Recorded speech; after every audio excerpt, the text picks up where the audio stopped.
우리 하나님 말씀 함께 보겠습니다. 빌립보서 2장 6절에서 8절 말씀입니다. 빌립보서 2장 6절에서 8절. 우리 저와 한 절씩 교독하고요. 마지막 절 같이 읽겠습니다. 그는 근본 하나님의 본체시나 하나님과 동등됨을 취할 것으로 여기지 아니하시고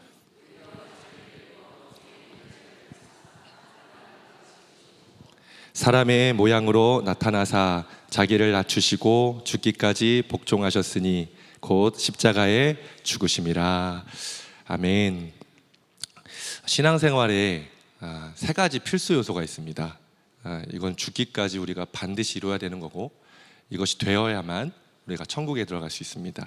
첫째는요, 거듭남입니다. 여러분, 거듭남은 성령과 예수 피로 가능합니다. 성령과 예수 피로. 네, 여러분, 거듭남을 위해서는 이 두 가지 더 중요한, 성령과 예수 피로 거듭나기 위해서 두 가지 중요한 요소가 있어요. 그것은 바로 믿음과 회개입니다. 예수님께서 우리 가운데 이루신 십자가와 부활이 우리 가운데 정말 살아있는 복음으로 믿어질 때, 그때 진정한 회개가 터집니다. 내가 얼마나 죄인인지, 그리고 십자가에 못 박히신 예수가 내가 못 박은 그 죄라는 것을 깨닫게 돼요. 그래서 그 사람은 거듭납니다. 이 믿음과 이 회개를 통하여서 거듭나요. 예수님께서는 이 천국은 물과 성령으로 거듭나야만 갈 수 있다라고 하셨습니다. 여러분, 거듭나셨습니까? 꼭 거듭나야 됩니다. 자, 두 번째는 성령 받는 것입니다. 성령 받아야 됩니다. 복음서의 제자들과 사도행전의 제자들은 다릅니다. 복음서의 제자들은 겁쟁이들입니다. 자기의 유익만 구합니다. 그런데요, 사도행전의 제자들은 용사들입니다. 주를 위해서 자기의 생명도 아까워하지 않습니다. 그 모먼트가 뭐였죠? 마가의 다락방에서 성령을 받았기 때문입니다. 복음서의 제자가 아니라 사도행전의 제자가 되어야 할 줄 믿습니다. 주님께서는 성령 받을 때 성령이 너에게 임하시면 너희는 권능을 받고 땅끝까지 내 증인이 될 거라고 하셨습니다. 성령을 받으면 두려움이 없어집니다. 죽으면 죽으리이다, 이런 마음으로 세상과 맞짱 뜰 수 있는 마음이 생겨요. 핍박도 두렵지 않죠. 저기 중동에서 무슬림권에서, 힌두권에서 생명을 내걸고 사역하는 선교사님들, 성령 받았기 때문입니다. 여러분, 우리가 성령을 받을 때 주님의 일들을 두려워하지 않고 또 넉넉하게 능력 있게 해낼 수 있습니다. 제가 볼 때 한국 교회에는 성령 받은 사람들이 많이 없는 것 같아요. 사람들만 예배당에 미어 터지죠. 그런데 진짜 성령 받은 사람들이 극히 소수입니다. 그것이 어떻게 나타납니까? 교회에 능력이 없어요. 세상을 이겨내질 못해요. 대한민국이 이렇게 썩어져 가는 것은 한국에 있는 한국교회 교인들이 성령 받지 못했기 때문입니다. 그래서 저는 무엇보다도 우리가 나라를 위해서 기도하고 정치도 참여하고 어쨌든 걱정합니다. 나라가 이렇게 어두워지고 다음 세대가 딱 하락하는 것에 안타까워합니다. 그런데 그 마음보다 더 중요한 것은 지금 내가 성령 받는 것입니다. 내가 성령 받고 네가 성령 받고 우리가 성령 받을 때 우리는 능력의 종들이 됩니다. 그리고 우리를 통해 세상은 변화될 줄 믿습니다. 세 번째는요, 예수님을 닮아가는 겁니다. 신학적인 용어로 감리교랑 장로교는 좀 다른데요. 장로교는 영화라고도 하고, 근데 우리 감리교는 성화와 완전이라고도 표현을 합니다. 거룩히 변화되는 것을 이야기합니다. 거룩하게 변화되어 가는 것. 여러분, 우리의 그리스도인들의 표대가 뭘까요? 예수 그리스도입니다. 그 예수님을 얻어야 되고요. 그 예수님을 얻고 그분처럼 되는 것이 우리의 표대라고 믿습니다. 그래서 예수님은 우리에게 그들이 열매로 그들을 알리라 이렇게 말씀하셨습니다. 열매로 그들을 알리라. 열매가 없으면 바짝 말라서 그 가지는 버려져 불에 사른다. 열매가 있어야 된다 라고 하고 있어요. 이 열매가 뭘까? 보면요, 바울 서신을 보면 바울 사도에게 이 열매는 두 가지입니다. 하나는 구원받은 영혼입니다. 교회라고도 합니다. 그래서 바울이 나의 첫 열매, 얘는 나의 첫 열매야, 너희는 나의 열매야, 그렇게 고백을 해요. 바울 사도의 열매는 구원받은 영혼이었어요. 그리고 두 번째는 성령의 열매였습니다.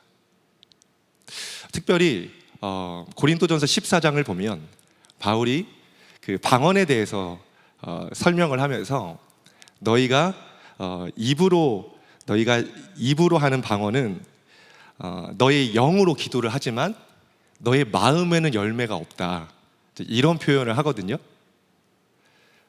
마음의 열매, 바로 성령이 주시는 열매인 겁니다. 그래서 여러분, 이 마음의 열매가 중요합니다. 우리가 신앙생활 하면서 10년, 20년, 30년 신앙생활 하면서 열매를 맺어야 돼요. 잃어버린 영혼들을 구원해야 되고요. 그리고 우리 마음 안에 성령의 열매를 맺어가야 돼요. 그 열매가 무엇입니까? 예수님을 닮아가는 것입니다. 그분처럼 되는 것입니다. 주님의 성품이 나의 인격이 되는 것이 진정한 열매인 것입니다. 이 세 가지 여러분 꼭 기억하십시오. 첫 번째 뭐라고요? 거듭남. 두 번째 성령을 받아야 돼요. 세 번째 예수님 닮아가야 돼요. 성화되어 갑니다. 이 세 가지가 여러분 신앙생활에 없다면 여러분 호두 과자에 호두가 없는 거랑 똑같아요. 호두 과자에 호두 없는 호두 과자 먹어보셨죠? 뭔가 배신 때린 것 같고 사기당한 것 같고 이걸 돈 내고 먹는 게 아까울 그 마음이 생기잖아요. 신앙생활에 이 세 가지가 없다면 우리는 가짜라고 생각해야 합니다. 이것을 추구하는 여러분 되길 축복합니다. 여러분 이것을 추구하고 있나요? 내가 예수님을 닮아가는 거, 거듭나는 거, 성령 받는 거. 여러분 우리가 예수 믿어요. 교회 나옵니다. 왜 나옵니까? 예배 드려요. 예배 왜 드립니까? 봉사하고 선교 갑니다. 왜 선교 갑니까? 이것을 위하여서 하는 게 아니라 자기의 만족과 유익을 위해서 하는 사람들이 많아요. 그러니까 예배를 드려도 맹맹하고 선교를 가서 시험 들고 오고 예배가 습관이 되어 있는 겁니다. 태평양의 목적지를 잃은 배가 태평양에서 표류하는 것처럼 우리의 신앙이 이 세 가지를 얻기 위하여 달려가지 않으면 표류해버립니다. 그래서 여러분 이 세 가지가 우리 안에 표대가 되길 축복합니다. 맥스 루카도 목사님이 책에서 이렇게 말씀을 하고 있어요. PPT 띄워주시면요, 다 같이 읽어볼게요. 시작. 하나님은 당신을 있는 그대로 사랑하신다.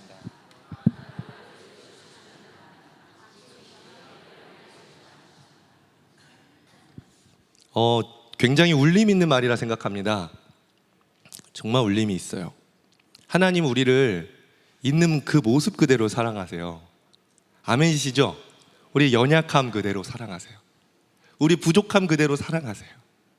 뭐가 나 있어도 사랑하세요. 고슴도치 엄마가 고슴도치 새끼가 뾰족뾰족 가시가 있어도 품에 안는 것처럼 그렇게 하나님 우리를 사랑하세요. 그런데 하나님이 뭐라고요? 그대로 있지 않고 자라기를 원하신다는 거예요. 우리가 변화되길 원하신다는 겁니다. 제가 신학교 때 강사로 오신 목사님이 재미난 얘기를 해주시더라고요. 자신이 아들을 낳으셨는데 그 아들이 이제 많이 커가지고 이제 기저귀도 떼고 똥도 오줌도 가릴 나이가 됐대요. 그래서 얘가 혼자 그 화장실에 가서 변기 뚜껑을 열고, 때로는 그 아이들, 남자아이들 이렇게 거실에서 그냥 쌀 수 있게 요강 하나 이렇게 해놓잖아요. 그거를 열고 자기가 이렇게 엉덩이 앞으로 내밀고 실을 싼대요. 그게 너무 기특해 보이더래요. 그런데 어느 날 친인척들이 명절날 집에 다 모이셨어요. 그런데 이 아이가 그걸 자랑하고 싶은 거야. 자기 오줌 싸는 걸.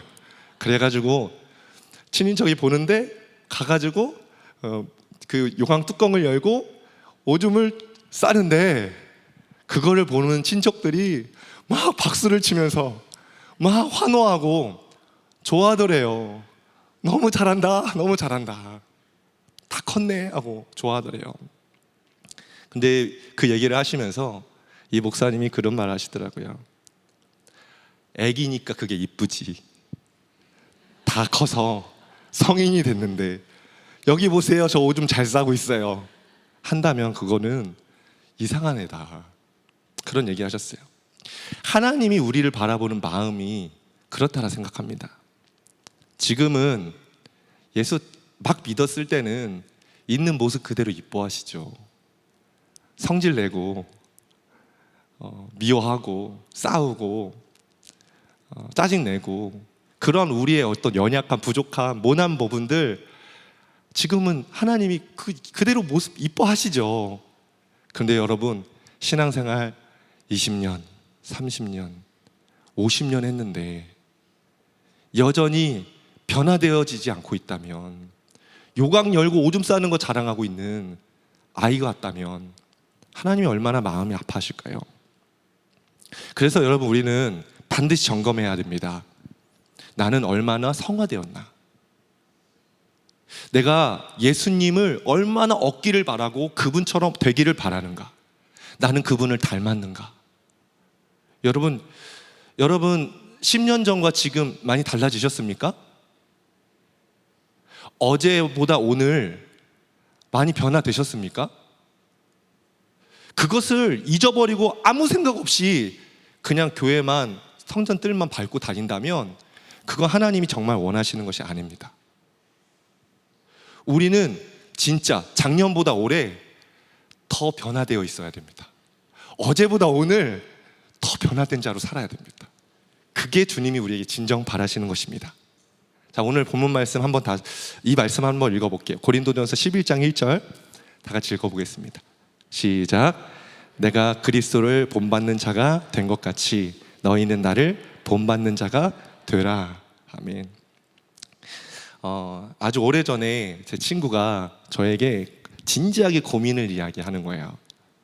우진아, 바울 사도는 고린도 교회 성도들에게 너희는 나를 본받는 자가 되라 했는데 너는 그렇게 얘기할 수 있니?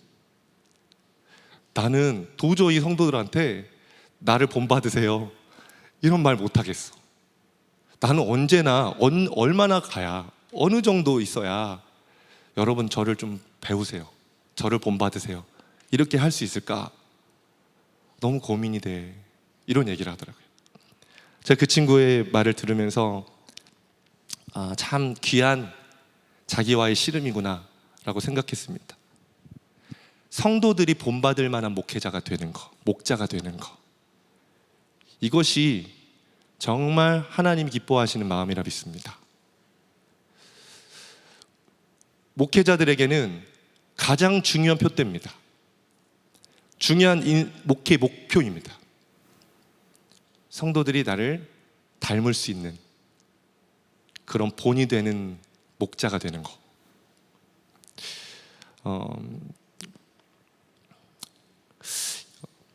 그 오카노 목사님이 작은 예수라는 표현을 하셨어요.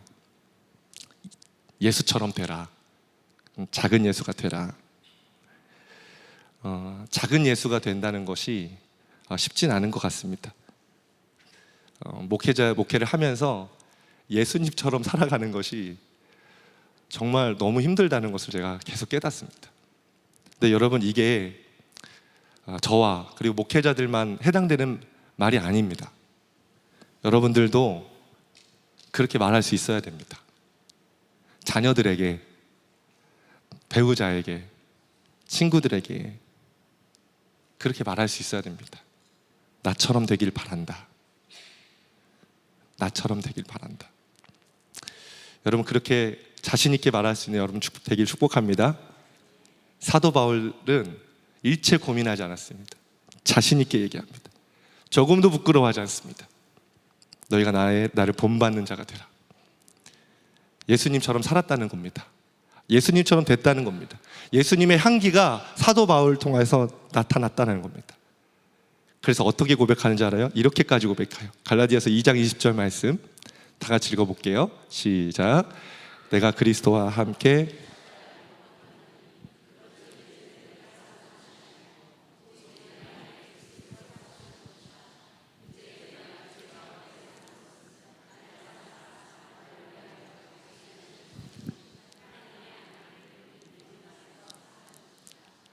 이제는 내가 사는 게 아니라 내 안에 그리스도께서 사세요 라고 고백을 하고 있습니다. 주님이 그 마음 안에 꽉 차 있는 것입니다.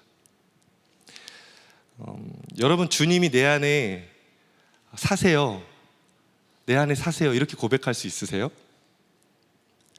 학습돼서 알아서 하는 고백이 아니라 정말 진정한 실제가 된 믿음으로 마음이 충만해서 주님이 제 안에 사세요 그렇게 고백할 수 있으세요?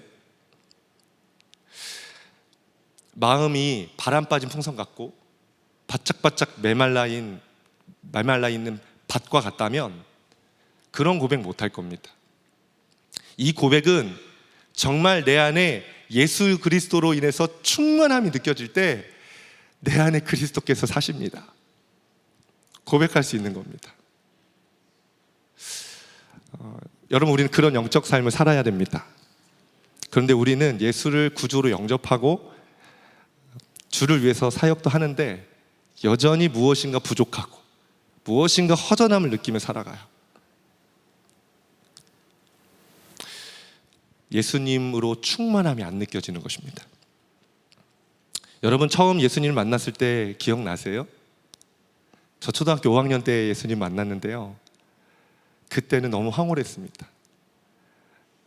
엄마가 교회 가는 걸 말릴 정도였습니다. 예배하는 것이 너무 감격스러웠습니다. 여러분도 그랬죠? 예수를 처음 만났을 때 얼마나 감격스러웠습니까? 기도하는 것이 얼마나 행복했습니까? 예배 드리는 것이 얼마나 좋았습니까? 뭐 4시간은 아무것도 아니잖아요. 하루 종일 예배하고 싶잖아요. 그런데 그 감격이 사라져 버렸습니다. 하나님을 향한 사랑도 사라졌어요. 내 안에 기쁨도 희미해져 버렸습니다. 의무감으로 예배 나오고 의무감으로 봉사하고 의무감으로 목장 참여하고 의무감으로 성령 집회 끝까지 앉아 있습니다. 왜 그럴까요? 주님을 만난 감격은 있는데 주님과 깊은 연합 속에서 살아가는 삶이 아니기 때문입니다. 주님 손을 잡고 살아가야 되는데 주님 손을 놓쳐버렸기 때문입니다. 많은 사람들이 평일에는 세상에 푹 빠져 삽니다. 세상의 일에 빠지고 그러다가 죄도 짓고 낙심하고 지쳐버리죠. 그러다가 주일 되면은 교회 와서 다시 예배를 드리면서 회복됩니다. 힘을 얻고 다시 세상으로 돌아가죠. 그런데 또 세상에 가면 세상에 푹 빠져 삽니다. 주님을 잊어버리고 삽니다. 이 패턴으로 계속 반복되는 삶을 삽니다. 그러니까 예수로 충만해질 시간이 없는 겁니다. 변화가 일어나지 않는 것입니다. 내 안에 그리스도께서 사세요. 진짜 내 안에 그리스도께서 사세요. 감격스럽게 고백할 수 없는 상태가 되는 것입니다. 여러분, 바울은 어땠을까요? 우리랑 달랐습니다. 빌립보서 1장 20절 말씀 볼까요? 자, 다 같이 읽어보겠습니다. 시작. 나의 간절한 기대와 소망을 따라 아무 일에든지 부끄러워하지 아니하고 지금도 전과 같이 온전히 담대하여 살든지 죽든지 내 몸에서 그리스도가 존귀하게 되게 하려 하나니 이는 내게 사는 것이 그리스도니 죽는 것도 유익함이라. 아멘. 바울의 기대와 소망은 살든지 죽든지 내 몸에서 그리스도가 존귀하게 되는 것이었습니다. 그의 한 가지 소원은 자신 안에 있는 예수 그리스도가 높아지고 그분이 자신을 통하여 나타나는 것이었어요. 그래서 바울은 오직 주님만 바라봤습니다. 관심과 초점과 목표가 오직 예수 그리스도셨습니다. 그러니까 그의 마음 안에는 언제나 예수로 충만해져 있었던 겁니다. 혼자 있거나 누구와 함께 있거나 식사하거나 기도하거나 슬퍼하거나 기뻐하거나 높아질 때나 낮아질 때나 칭찬 들을 때나 비난 들을 때나 오직 그냥 예수님만 생각했어요. 예수님만 내 마음 안에 채웠어요. 그분의 마음만 느끼려고 했어요. 그러니까 바울은 예수님으로 충만한 자가 됐습니다. 난 예수로 충만합니다. 난 예수를 닮았습니다. 그러니 너희도 나처럼 되기를 원합니다. 우리가 이렇게 우리의 패턴을 이렇게 사장시키고 진짜 바울처럼 이렇게 살 수 있길 축복합니다. 여러분, 닮는 것은 시간이 필요합니다. 하루아침에 되는 게 아닙니다. 오랜 시간 주님과 함께 손잡고 대화하고 걸어가야만 될 수 있는 것입니다. 그래야 닮아갈 수 있는 것입니다. 하루아침에 뻥튀기 빵 하고 뻥튀기 나오잖아요. 그런 것처럼 주님을 닮는다는 것은 한번 빵 튀어서 나오는 게 아니라 점진적으로 하루하루를 어떻게 살아가느냐에 따라서 그것이 쌓이고 쌓이고 쌓여서 주님의 형상으로 만들어져 가는 것입니다. 제가 어제 5시 정도에 설교 준비를 하다가 운동을 좀 하고 와야겠다, 운동하고 와서 설교 준비를 해야겠다 하고 교회를 나섰어요. 바깥으로 나가는데 어린이 도서관에 아이 3명이 이렇게 있는 거예요. 근데 보니까 이제 우리 안경민 집사님 자녀들이었어요. 아이들이 셋이 엄마를 기다리는 것 같더라고요. 그래서 엄마를 기다리나 보다 하고 이제 운동을 하고 갔는데, 운동을 하고 돌아왔는데도 이 아이들이 있더라고요. 그래서 제가 문을 열고 들어가서 이제 나라라고 있어요. 5살짜리인데 유치부 나라한테 엄마 어디 있어? 엄마 언제 와? 물어보니까 나라가 엄마 지금 택시 타고 오고 있어요. 그러는 거예요.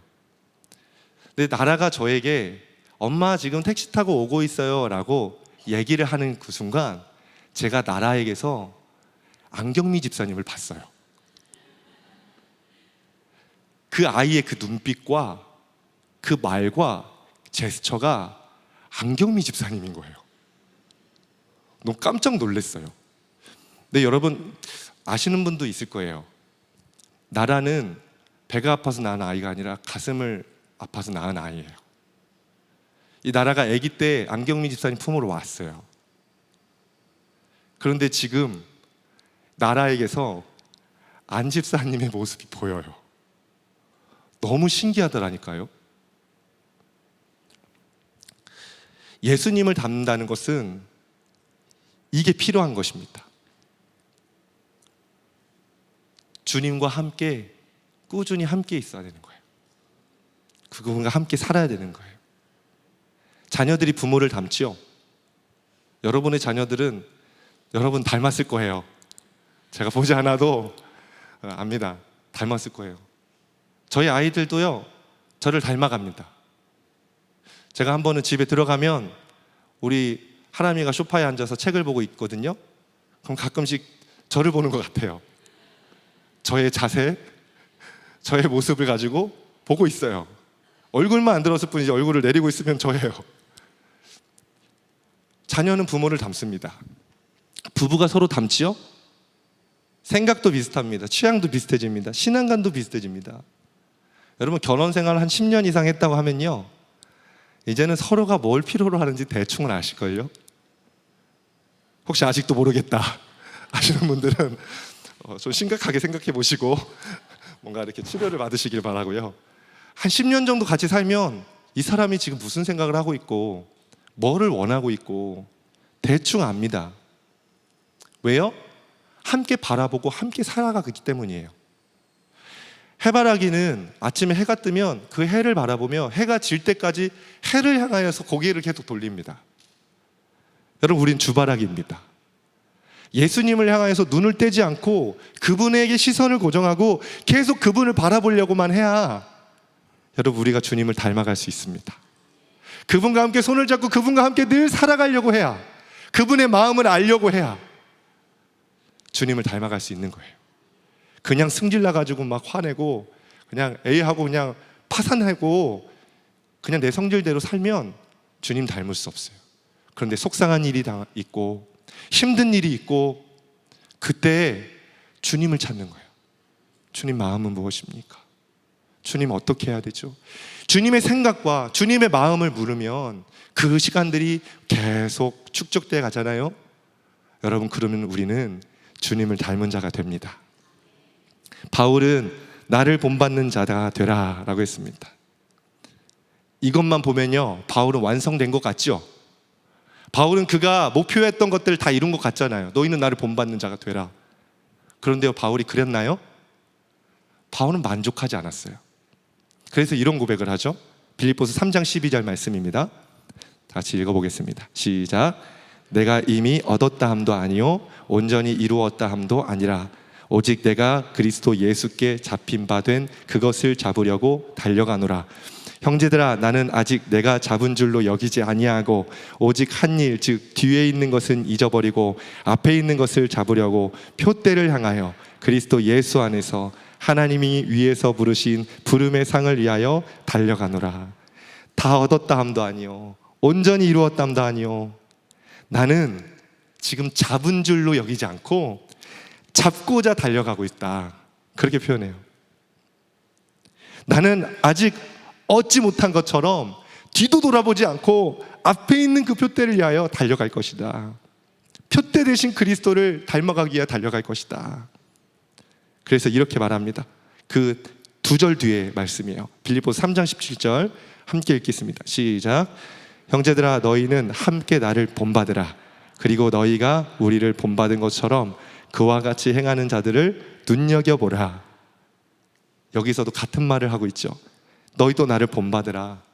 너희도 나처럼 살아라. 그리고 형제들이 그렇게 살고 있는지 너희가 눈여겨봐라. 그리고 형제들에게 너희도 나처럼 되게 하라. 나처럼 살아라라고 말할 수 있어야 된다. 그런 이야기를 하고 있는 거예요. 여러분, 근데 우리가 바울의 이 고백이 정말 아리까리한 부분들이 있습니다. 자신에 대해서는 바울은 미완성의 사람이라고 생각해요. 아직 완전해지지 않은 거예요. 자신에 대해서는 거룩한 불만족인 거죠. 그런데 성도들에게는 뭐라고 합니까?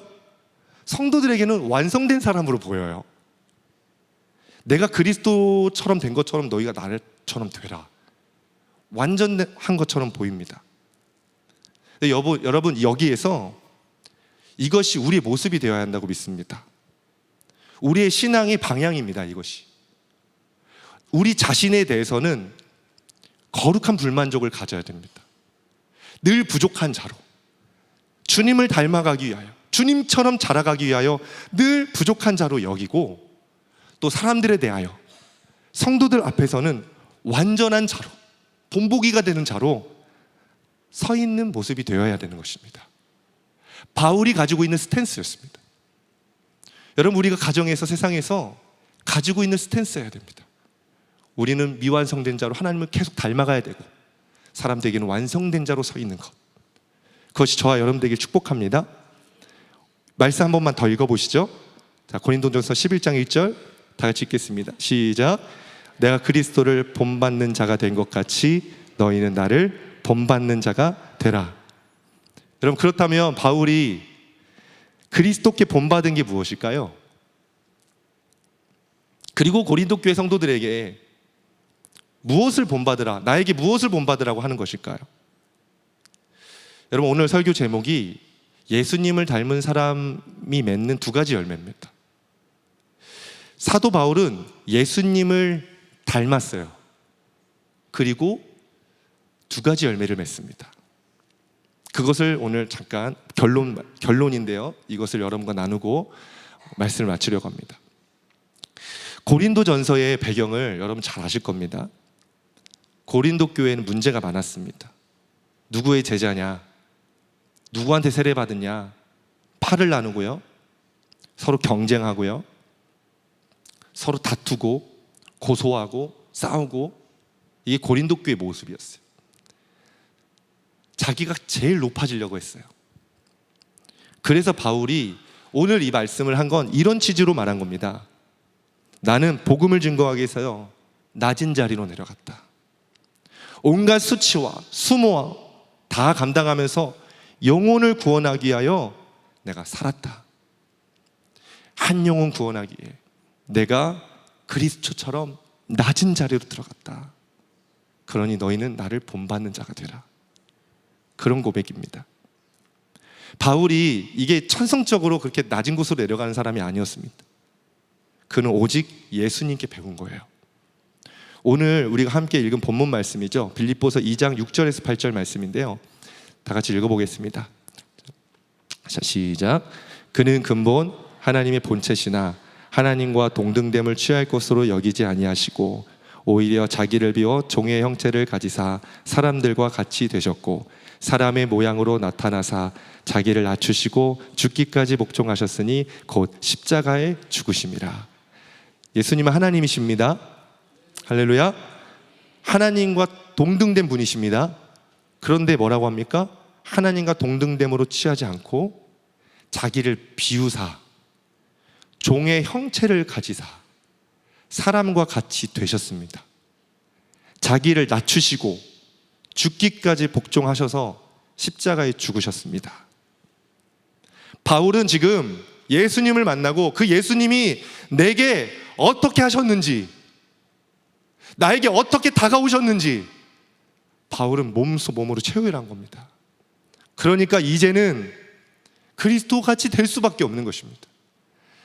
그리스도가 나를 구원하기 위하여 그렇게 오신 것처럼 내가 누군가를 구원하기 위해서 그렇게 종이 되어야 되고 낮은 자리로 내려가야 되고, 바울은 그리스도를 보며 일체의 비결을 배운 것입니다. 예수님에게 겸손한 순종, 그 모습을 본 것이죠. 그리고 그것을 바울은 자신의 모습으로 갖게 됩니다. 그뿐입니까? 두 번째 열매입니다. 그는 희생의 섬김을 배웠어요. 희생의 섬김을. 마태복음 20장 28절 말씀입니다. 같이 교독 함께 읽습니다. 시작. 인자가 온 것은 섬김을 받으려 함이 아니라 도리어 섬기려 하고 자기 목숨을 많은 사람의 대속물로 주려 함이라. 예수님이 우리를 섬기려 오셨다고 말씀하고 있습니다. 왜요? 우리를 구원하기 위해서. 우리를 구원하기 위해서 섬길 수밖에 없는 거예요. 예수님이 우리를 구원하기 위하여 자신의 기쁨을 찾을 수 있었을까요? 자기의 야망을 가질 수 있었을까요? 자기 유익을 쫓고 살아갈 수 있었을까요? 그럴 수 없었습니다. 우리를 구원하기 위해서 예수님은 자기 자신을 희생할 수밖에 없었습니다. 내줄 수밖에 없었다는 거예요. 예수님의 진정한 희생, 희생의 섬김. 누가복음 9장 23절 다 같이 읽겠습니다. 시작. 또 무리에게 이르시되 아무든지 나를 따라오려거든 자기를 부인하고 날마다 제 십자가를 지고 나를 따를 것이니라. 예수님께서는 오직 나를 따르려면 자기를 부인하고 나를 따라야 된다 하셨어요. 자기를 포기하고 나를 따르라는 거예요. 너의 인생을 포기하고 나를 따르라는 거예요. 너의 꿈과 너의 야망을 포기하고 나를 따르라는 거예요. 그래야만, 자기를 비워 종의 형체가 되어야만 영혼을 살릴 수 있는 자가 될 수 있다고 하십니다. 자기 포기, 희생, 이것이 주님이 우리를 섬기신 모습입니다. 예수님은 여러분을 위하여 자신을 포기하셨습니다. 다 내어주셨습니다. 그것을 지금 바울 사도는 우리에게 요구하고 있는 것입니다.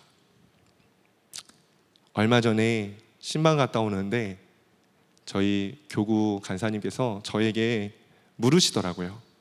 목사님은 목회길을 가시면서 한 번도 그만둘 생각, 그런 고민을 한번 해본 적 없으세요? 그런 질문을 하시더라고요. 왜 없겠어요? 저도 있었어요. 사실 제가 몇 주 전에 친구 얘기를 했죠. 올해까지만 사역하고 그만두려고 하는 친구가 있다. 마음 아파서 얘기했지만 사실 저도 그 과정을 지나왔었어요. 제가 하동에 있을 때 하동에 29살에 내려갔거든요. 29살에 한 교회의 담임자로 목회를 하는데 너무 어깨가 무거웠어요. 특별히 너무 힘들었던 게 뭐냐면 선교지 같은 환경, 아는 사람이 없고 너무 외로워요. 그리고 또 하나는 재정이 너무 어려워요. 아이는 낳았는데 교회에서 60만 원 줬어요. 그거 갖고 살아야 되는 거예요. 재정적으로 너무 어려웠어요. 그리고 무엇보다도 어려웠던 건 저를 괴롭히는 권사님 한 분이 계셨어요. 권사님이 저를 너무 괴롭히는 거예요. 29살이니 뭘 알겠어요. 그러니까 권사님이 그 교회에 20년 계셨어요. 그러니까 뭐든 가르치시는 거예요. 가르치시는 거예요. 그리고 성도들에게 저의 흉도 보시더라고요. 막 저분만 없으면 목회 잘할 수 있겠는데, 저분만 없으면 우리 교회 부흥하겠는데, 계륵 같은 존재 있잖아요. 저를 힘들게 하고 이분이 있어서 부흥이 안 되는 것 같고. 그래서 제 안에 시험이 잔뜩 찾아왔어요. 어떤 시험이냐면 나도 편하게 살고 싶다. 나도 그냥 나를 위해서 살고 싶다. 내 자식과 내 가족들만 위해서 살고 싶다.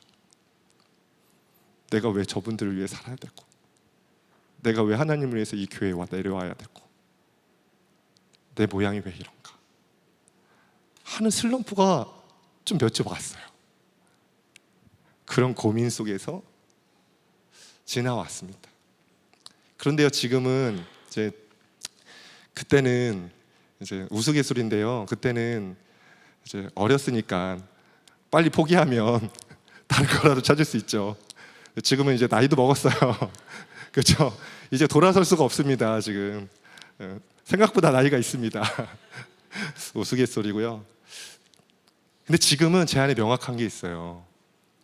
그때는 나를 위해 사는 인생을 갈 것인가, 주를 위해 사는 인생으로 갈 것인가, 그 갈림길에서 고민했거든요. 근데 지금 전혀 고민하지 않아요. 지금은 주를 위해서 사는 것이 진정한 행복이라고 저는 생각해요. 가장 가치 있고 복된 인생이라고 생각한단 말이에요. 그래서 저는요, 누구보다도 제 인생에 프라이드가 있어요. 저는 누구보다 잘 살아요. 가진 건 없어요. 집도 없어요. 저희 아이들한테 계속 얘기해요. 얘들아, 여기 우리 집 아니고 우리는 교회에서 나가라 가면 길바닥으로 가야 돼. 아빠 통장에 10만 원밖에 없어. 제가 아이들한테 계속 얘기해요. 저 백도 없어요.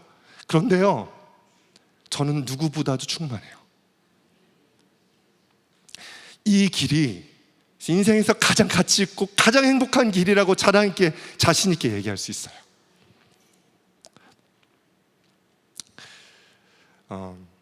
주님의 희생의 마음을 받았기 때문입니다. 나를 위해 오신 예수님의 그 마음을 제가 이제 알았기 때문입니다. 여러분도 그것을 알면 그렇게 살 수 있다고 믿습니다. 바울은 예수님에게 두 가지를 배우고 닮았습니다. 자기를 낮추고 죽기까지 복종하신 그 순종, 그리고 자기를 부인하며 목숨까지 내주신 희생, 그 섬김. 그리고 오늘 우리에게 너희도 그렇게 되라, 자신 있게 도전합니다. 너희도 예수처럼 살아라. 너희도 나처럼 이렇게 됐으면 좋겠다. 여러분, 그렇게 하시겠습니까? 점점 예수님 닮아갔으면 좋겠습니다. 달라야 됩니다. 올해의 여러분과 아니, 작년의 여러분과 올해의 여러분은 달라야 됩니다. 올해의 여러분과 내년의 여러분들은 다른 모습 돼 있어야 됩니다.